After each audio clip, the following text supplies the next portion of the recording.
niquer, bande de salopes. Bonjour à toutes et à tous et bienvenue dans ce nouvel épisode de Freak Talk. Ça faisait longtemps que j'en avais pas fait un. Et aujourd'hui, je vais vous partager une idée que j'ai eue en faisant mon ménage. J'ai toujours trouvé personnellement que le ménage était chiant, voilà, il faut le faire parce qu'effectivement, en faisant le ménage, on élimine la poussière, et vu que je suis allergique aux acariens, c'est important que je le fasse. Mais il n'est pas rare, effectivement, qu'au moment j'ai des choses plus intéressantes à faire, des montages vidéo, jouer à des jeux vidéo, aller au travail, sortir voir des amis, bref, plein de choses qui m'intéressent beaucoup plus que de faire le ménage. Et donc, la poussière finit par s'accumuler et créer des gentils compagnons moutons qui se dressent sur mes côtés.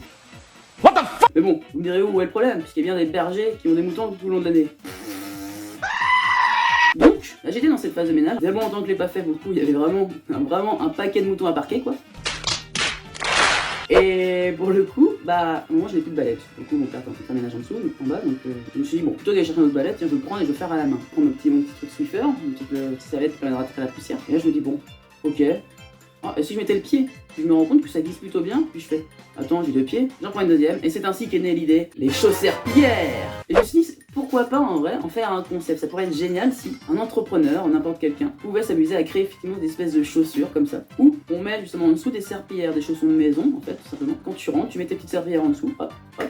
Et tu peux tranquillement, en marchant dans ta maison, en glissant, à ton rythme bien sûr, nettoyer un peu le gros de la poussière qui traîne. Et donc t'éviter des fois à faire des grosses sessions de ménage si t'es un petit peu tête en l'air et que t'as pas envie comme moi. Et réduire à la rigueur en plus à une petite session où tu t'amuseras à juste à faire les plantes de lit, haut de tes meubles, ce genre de choses, que tu ne pourras pas atteindre avec évidemment avec des chausses-serpillères quoi. Avant que ce soit Spider-Man. Quel serait en vrai l'intérêt du truc en vrai? Bah comme je l'ai dit un peu auparavant, l'intérêt sera tout simplement en fait de pouvoir se libérer du temps et pouvoir faire d'autres choses qui nous intéressent plus, qui nous plaisent plus. Éviter que les choses triviales comme le ménage, qui est important pour sa santé, effectivement, et avoir un lieu sain pour éviter aussi que tous les parasites du type insectes, rats, cafards, ce genre de choses finissent par arriver et créer une base sous votre lit en espérant pouvoir conquérir un jour la planète. Mais c'est aussi un peu le moyen de rendre ça aussi ludique, d'une certaine manière. Quitte à choisir entre faire le ménage effectivement juste avec son balai, bon, et à se faire chier à le faire, alors que vous pourriez le faire en patinant, donc en même temps en entretenant votre forme physique, d'une certaine manière en bougeant, en vous entraînant au patin à glace si vous êtes patineur artistique, en entraînant votre posture si vous avez kiloki et que vous voulez entraîner bouger votre corps d'un seul coup, et bien vous pouvez le faire tout en faisant le ménage, et ça ce serait vraiment une gain de temps incroyable et ce serait vraiment stylé. Vraiment ça doit être utile pour plein d'autres possibilités comme ça,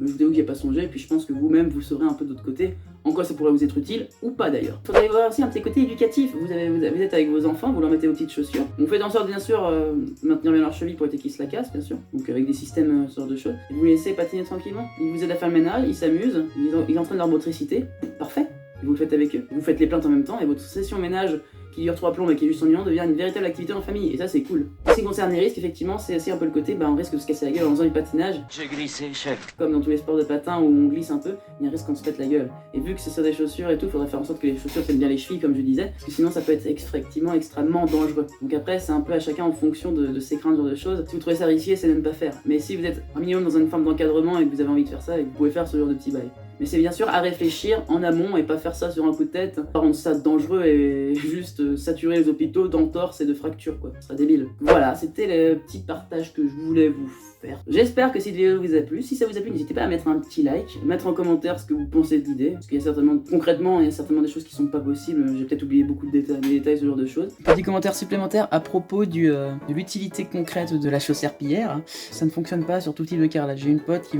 qui m'a montré que sur un petit carrelage un peu carrelé et un peu vieux, qui fait un petit peu style ardoise, ça ne fonctionne pas.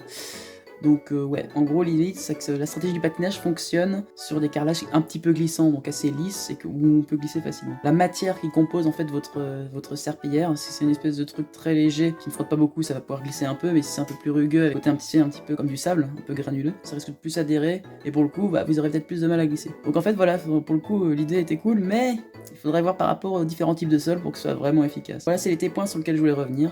Comment améliorer l'idée, et si vous connaissez quelqu'un qui a envie d'exploiter l'idée, pourquoi pas. Voilà, je vous dis à bientôt pour une nouvelle vidéo, je vous fais ciao, topette.